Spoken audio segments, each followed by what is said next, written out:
Kaunting kaalaman, lamang ang may alam. Sabi nila ang network marketing daw is a kind of pyramiding scam. Well, congratulations. Kasi ikaw mismo nasa pyramiding system din na sinasabi mo bilang empleyado, pero di mo lang alam.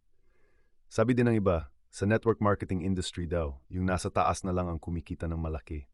Sa pagiging empleyado natin, di ba yung nasa taas din ang kumikita ng malaki? Ang pagkakaiba lang kahit anong sipag natin sa work mag-OT ka man the whole week, di mo kayang pantayan ang sweldo ng boss mo. Sa network marketing, sipagan mo lang yung kinikita ng nauna sa'yo or nasa taas mo, pwede mo pang pantayan, pwede mo pang lampasan. Kasi dito bayad ang pinaghihirapan mo.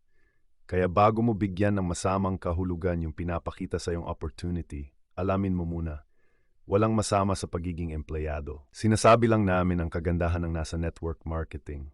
Kaya di ka ba nagtataka kung bakit karamihan sa mga professionals ay nagjo-join din sa network marketing? Simple lang, may something dito na di mo alam.